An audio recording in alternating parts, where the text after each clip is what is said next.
கான்ஃபரன்ஸ்ல எவ்வளவு விஷயங்கள் நடந்திருக்கும், இதுக்கு பதில் கூட அங்க கிடைக்கப்பட்டிருக்கலாம்.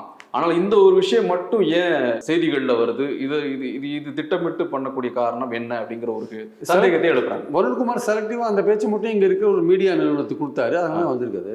அல்ல, அதான் அதனுடைய நோக்கம் என்ன, அவருடைய நோக்கம் கேள்வி எழுப்புறாங்கல்ல, அவருடைய நோக்கம் நாம் தமிழரை சங்கடப்படுத்துறது தான்.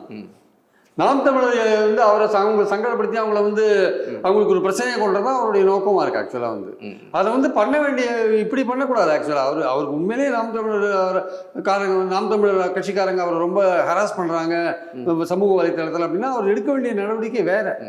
அவர் இந்த மாதிரி சட்ட ரீதியாக எடுக்கணும், இல்லை அரசாங்கத்தின் மூலமாக எடுக்கணும், பல விஷயங்கள் அதில் இருக்குது. அதை விட்டுட்டு நீங்கள் வந்து எங்கேயோ வெளியில் ஒரு கான்ஃபரன்ஸ் தமிழ்நாட்டுக்கு வெளியில் நடக்குது, நீங்கள் வந்து தமிழ்நாட்டுடைய போலீஸ் பதவி வரிசையில் நீங்கள் கடைசியில் இருக்கீங்க, நீங்கள் அங்கே போய் இங்கே எங்கிற ஒரு கட்சி, ரிஜிஸ்டர்ட் கட்சியை வந்து நீங்கள் வந்து குறை சொல்லி அங்கே பேசுகிறீங்க.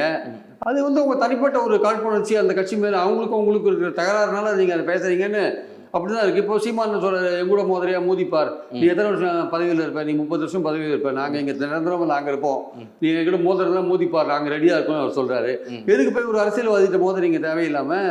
உங்களுக்கு நியாயமான ஒரு நிவாரணம் வேணும்னா நீங்கள் சட்டப்பூர்வமாக உங்கள் ஹையர் ஆஃபீஸர்ஸ் அணுகுங்க, இல்லை கோர்ட் அணுகுங்க. இது 2 வழி தான் உங்களுக்கு இருக்கே தவிர நீங்கள் வந்து ஒரு அரசியல் கட்சியோட நீங்கள் நேரடியாக மோத வேண்டிய அவசியம் இல்லை. அப்படியே நாம் தமிழர் பிரிவினைவாதம் பேசுகிறாங்க நீங்கள் நினச்சிங்கன்னா அதில் உங்ககிட்ட ஏதாவது ஆதாரம் இருந்ததுன்னா நீங்கள் உங்கள் ஹையர் ஆஃபீஸர்கிட்ட கொடுங்க. எங்கள் தமிழ்நாட்டில் இன்டெலிஜென்ஸ் இருக்குது, இன்டெலிஜென்ஸ் டிஜிபிகிட்ட கொடுங்க, அவர் பார்த்துப்பார், அவர் நடவடிக்கை எடுப்பார். அதான் சீமானா தமிழ்நாடு கவர்மெண்ட்டை வந்து ஒரு மாதிரி தான் பார்க்குது, அவங்க நீங்கள் கொடுத்தா கண்டிப்பாக எடுக்க தான் செய்வாங்க. அதெல்லாம் பண்ணாத, அதை விட்டுட்டு நீங்கள் இது மாதிரி பேசுகிறது வந்து உங்கள் தனிப்பட்ட மோதலை வந்து வெளியில் வந்து கொண்டு போய் ஒரு கட்சியை வந்து சங்கடப்படுத்துறீங்கன்றதான் பாயிண்ட்.